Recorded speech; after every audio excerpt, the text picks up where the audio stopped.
안녕하십니까, 현실주의자입니다. 오랜만입니다. 한동안 제가 좀 정비를 하고 돌아왔습니다. 드리고 싶은 말씀은 많은데 지금 현재 상황이 드리고 싶은 말씀을 다 드릴 만한 상황은 아닌 것 같아요. 일단 시장에 대해서 알아보고 나중에 제 상황에 대해서 설명드려 보도록 하겠습니다. 잘 지내셨나요? 진짜 인사드리는 시간도 아까울 만큼 시장이 역대급으로 급락해 버렸습니다. 일단 뭐 돈부터 빼자 뭐 이런 뭐 슬로건을 내세우는 기사들도 나오고 있어요. 어찌되었건 제가 언론을 바라보는 스탠스는 다들 아시잖아요. 기레기들입니다. 기레기들. 지금 현재 이 상황을 이용해서 결국엔 또 뭐 조롱과 부정적인 기사들을 쏟아내고 있죠. 이 언론에 대한 기본적인 성질을 이해하셔야 됩니다. 언론은 자기들이 쓰고 싶은 기사를 쓰는 게 아니라 써달라는 기사를 쓰는 애들이에요. 결국엔 돈을 가진 애들이 이런 기사를 뿌리고 있는 겁니다. 그 관점으로 계속 기사를 지켜봐야 돼요. 역대 최악의 폭락장, 파랗게 질린 증시의 개미들, 뭐 블라블라. 외국인 꼴도 보기 싫다. 1조 5천억 원 매도 폭탄. 주범은 외국인입니다. 오늘 하락의 주범은 외국인이에요. 외국인은 지난 2일 8,400억 원 순매도를 했고, 이제 어제죠, 어제. 어제 1조 5천억 원 순매도를 기록했다. 이틀간 약 2조 4천억 원을 매도했다는 겁니다. 이는 지난 2021년 8월 2조 6,700억 원 순매도 이후에 3년 만에 가장 큰 규모다. 이 두 개를 더하면 그때 2021년이랑 비슷하죠. 2021년은 언젠가요? 코로나 폭등 이후죠. 그래서 코로나 폭등에 대한 피로도로 그 이익 실현을 하는 물량들이 저렇게 많았다는 겁니다. 그때의 버금가는 하락이 있었다. 그만큼 상승하기도 했죠. 그 이유는 뭔가요? 이건 뭐 검색하면 다 아시는 거니까 크게 두 가지입니다. 아래 공포라고 하죠. 리세션. 경기 침체가 온다. 갸우뚱이긴 한데 일단 언론이 그렇대요. 지정학적 리스크가 있습니다. 이란 쪽 전쟁이 발생할 수 있다. 뭐 선전포고를 한다. 폭격을 한다. 뭐 이런 얘기가 있죠. 최악의 하루 코스피 8%대 폭락 마감했다. 역대 최대 낙폭이었다. 결국 이 이슈들은 과거가 됐습니다. 요거를 일단 머릿속에 놓고 계속 이어가 볼게요. 그래서 앞으로 어떻게 되냐가 중요한 거죠. 뭐 그래 아래 공포니 지정학 리스크니 오케이 그래 폭락했어 급락을 크게 했다 이거지. 앞으로 어떻게 되냐 이겁니다. 그거에 대해서 우리는 얘기를 해봐야겠죠. 현재 상황을 계속해서 설명하는 건 의미가 없어요. 앞으로 어떻게 되냐가 중요한 거지. 이 증시 상황을 냉정하게 보는 게 중요합니다. 진짜 위기인가 라는 걸 봐야겠죠. 제가 한동안 방송을 안 하는 동안 지속적으로 상승해 왔죠. 증시가 지속적으로 쭉 상승해 오고 있었습니다. 상승해 오고 있었고 제가 딱히 할 말은 없었어요. 추세도 보면 상승 추세죠. 이렇게 상승 추세를 그리면서 올라왔습니다. 딱히 뭐 증시에 대해 평가할 건 없었어요. 이 방향 자체는 우리가 예상하고 있었지 않습니까? 그렇게 대응하고 있었고 오늘 급락이 나왔는데 그러면 증시 주변 자금을 보겠습니다. 이 하늘색과 회색 산을 보시면 돼요. 이게 증시 주변 자금입니다. 증시 주변 자금은 계속해서 하락하다가 상승하는 흐름이에요. 맞죠? 이거 맞죠? 일단 데이터를 보셔야 돼요. 팩트를 보셔야 되는 거 아닙니까? 그 다음에 여기 진한 파란색 선 한번 볼게요. 이게 뭐죠? 공매도 잔고량입니다. 현재 한국 시장의 공매도는 어떤 상태죠? 공매도 금지 상태입니다. 공매도 잔고는 지속적으로 하락했어요. 공매도 잔고가 하락하면서 증시도 상승했죠. 굉장히 많은 비중을 차지하던 공매도가 뭐였죠? 반도체 섹터였습니다. 반도체 섹터가 지속적으로 상승했던 거예요. 엔비디아가 어쩌니 저쩌니 뭐 의미 없습니다. 공매도 때문에 상승한 거예요. 공매도 상환했기 때문에 상승한 겁니다. 이유는 당연히 뭐 엔비디아가 상승하면서 뭐 반도체 수주량이 그럼 지금은 왜 떨어지나요? 그러니까 이유는 갖다 붙이기 나름이고 데이터를 보면 공매도 잔고를 상환하면서 증시가 상승했던 겁니다. 신용 잔고는 어떤가요?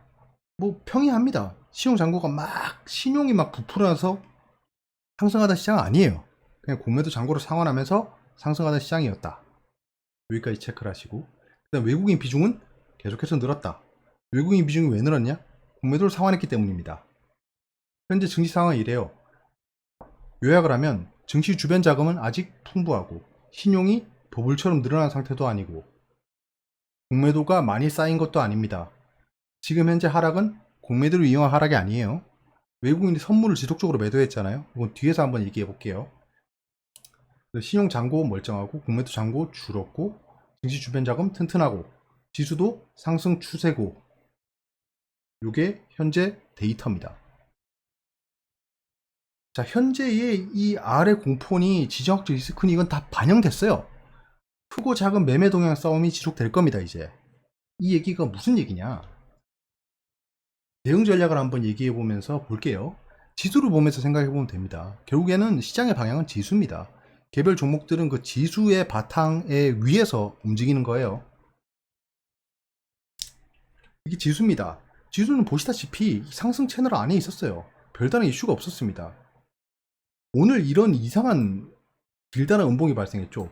사실 좀 증시를 보면서 와 싶었습니다. 코로나 때 생각나더라고요. 근데 그때에 비교할 건 아니죠, 사실.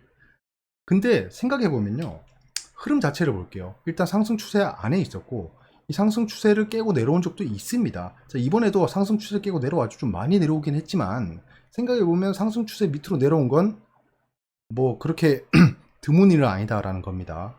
그리고 낙폭을 보면 여기서부터 여기까지 하락했잖아요. 자, 여기서부터 여기까지 하락했잖아요. 자, 뭐 각도만 다르지 하락폭은 비슷합니다. 근데 이게 굉장히 짧은 기간에 이루어졌다는 거예요. 이거는 계속해서 말씀드렸지만 ETF의 거래량이 증가하고, 그리고 방향성 트레이딩, 그리고 프로그램 매매로 인해서 그 매매의 속도가 빨라진 거 등등이 다 반영돼서 이렇게 빠른 움직임을 보이는 겁니다. 예전 같으면 지수의 하락 그 밴드를 정해놓고 천천히 가는 느낌이었다면, 뭐 이때가 아닙니다. 이건 얼마 전이니까. 천천히 가는 느낌이었다면 지금은 재빠르게 서로 눈치 게임 1, 2, 3 하면서 빨리 가버리는 거예요. 그래서 현재 상승 채널을 깨고 내려왔다. 그 다음에 어떻게 되냐? 제가 예상컨대 여기서 하락이 나와봐야 한두 번입니다. 한두 번. 이렇게 길게 떨어질 수도 있어요. 있습니다. 있는데 2100을 깨고 내려가진 않겠죠. 근데 이게 또 이렇게까지 떨어지냐? 그 스마트 머니가 그렇게 움직이지 않아요. 분명히 저가 매수가 들어올 거고 하락이 제한적일 겁니다. 지금부터 떨어지면 굉장히 이런 캔들이 발생할 확률이 높습니다. 이런 캔들 밑꼬리가 계속 달릴 거예요. 밑꼬리가 계속 달리면서 떨어질 겁니다. 만약에 떨어진다면 계속해서 반발 매수세가 들어오는 거죠. 그러다가 신용 매도 폭탄이 터지면 그때가 진정한 바닥이 되겠죠. 자, 여기서 상승한다고 치면 최고의 시나리오입니다. 오늘의 하락폭을 다 메우는 거예요. 다 메우는 흐름이 발생할 수 있습니다. 이런 양봉. 이렇게까지 떨어졌는데 그렇게까지 오르지 말란 법은 없죠. 근데 그거는 좀 지켜봐야 될 것 같아요. 왜냐하면 물린 사람이 너무 많아요. 지금 거래량이 좀 올라갔잖아요. 그렇다고 거래량이 막 괴랄하게 터진 건 아니에요. 죄송합니다. 제가 지금 요즘에 기침을 너무 자주 해가지고 한 번씩 기침이 좀 나오네요. 천천히 상승한다고 치면 여기서 매동이 안정이 됩니다. 그리고 다시 이렇게 올라갈 수 있겠죠. 이렇게 복귀하는 거, 이런 식으로 복귀하는 겁니다. V자 반등 올라갈 수도 있겠지만 천천히 영머리 역경을 그리고 올라갈 수 있어요. 제가 봤을 땐 결국에는 느리더라도 이 상승 채널 추세선으로 복귀를 할 거다. 지금 현재 이렇게 떨어질 만한 이유는 없어요. 이게 설명이 돼야 될 거 아닙니까? 그럼 세상에 있는 돈들이 전부 다 짜고 같이 움직이나요? 얘들도 싸워요. 외국인 기관도 싸웁니다. 그 증거가 뭐냐? 공매도죠. 미국에서도 일어나잖아요. 공매도 세력이 있으면 쇼트 커버링 하는 세력도 있습니다. 그럼 뭐 공매도 세력이 뭐 파산했다 이런 얘기 있잖아요. 돈을 가진 주체도 서로의 입장이 달라요. 그러면 만약에 롱 전략을 취하는 애들이 이렇게까지 떨어지는데 가만히 있을까? 그렇지 않습니다. 들어올 거 아닙니까? 항상 증시는 그렇게 움직였잖아요. 밑에서 받치는 매수세가 있습니다.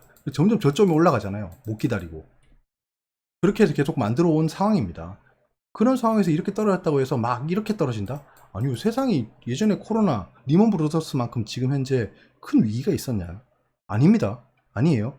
그냥 지금 현재 고용 지표가 안 좋게 나왔고 연준이 금리 인하를 조금 더디게 했을 뿐이에요. 그런 상황이기 때문에 여기서 막 이렇게 떨어진다, 시장 분위기는 그렇지만 그렇지 않습니다.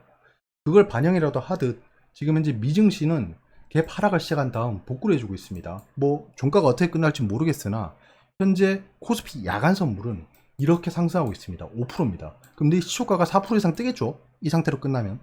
아니면 계속 올라가가지고 뭐 만약에 야간 선물이 5%다 6%다 이렇게 끝나면 내 시초가가 엄청나게 뜨고 이렇게 올라가는 상황이 오겠죠. 근데 또 윗꼬리가 달릴 거예요. 어찌됐든 단기 자금이 들어왔을 거거든요. 단기 자금은 나가야 됩니다. 그리고 신용들이 많이 물려 있을 건데 외국인 기관이 그냥 대놓고 살 리는 없겠죠. 서로 눈치 보면서 올라갈 수 있겠지만, 근데 외국인은 이미 선물을 매수했어요. 이거 뒤에서 보겠습니다. 보시다시피 외국인이 막판에 선물을 엄청나게 매수하고 끝났습니다. 무위험 수익을 6천억 가까이 거뒀다고 하더라고요. 저는 어떻게 대응했냐?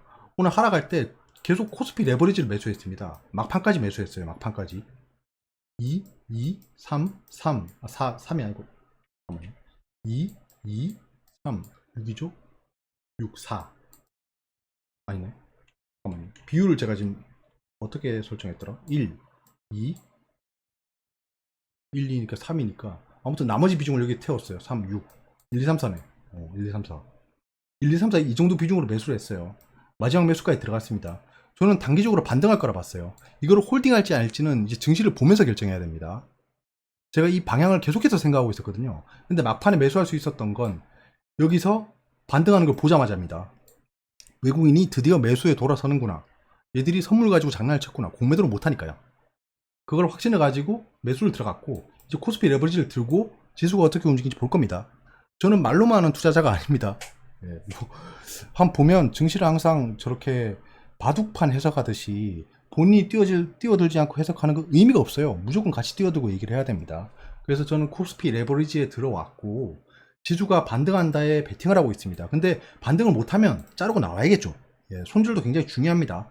손절을 하고 나올 거고 여기서 물량을 줄일 수 있습니다. 그러니까 증시를 계속해서 지켜봐야겠죠. 이제는 R의 공포니 지정학적 리스크니 이건 과거예요. 미 대선에 대해서 집중해야 됩니다. 미 대선이 누가 될 것이냐, 뭐 트럼프 후보가 될 것이냐, 아니면 해리스 부통령이 될 것이냐 이런 것들을 지켜봐야 돼요. 그 다음에 어떻게 될지 봐야 돼요. 만약에 트럼프 대통령이 된다면 예전에 트럼프 그 정권 때처럼 움직일 수 있겠죠. 그런 것들을 대비해야 되는 타이밍입니다. 어떤 섹터가 움직일지, 지수는 어떻게 움직일지, 미국 중심으로 갈지, 또 마가처럼 미국 중심으로 갈지 이런 것들을 결정해야 되는 타이밍이지. 현재 KK목은 R의 공포니 이걸 계속해서 얘기할 필요는 없어요. 현재의 이슈는 이미 과거입니다. 반영이 됐어요. 앞으로도 제가 종종 오도록 하겠습니다. 제가 아직 정비하는 타이밍인데 증시가 이렇게까지 크게 낙폭을 보이고 불안해하는 분들이 계시고 특히 현자 여러분들이 계시니까 제가 안 나올 수가 없었습니다. 제가 가진 생각을 말씀드리고 어떻게 지금 현재 대응하고 있는지를 설명드려야겠다 싶어서 오늘 왔습니다. 더 자주 올 수 있도록 준비를 하고 있고 다음에 다른 영상으로 찾아뵙도록 하겠습니다. 이건 감사합니다.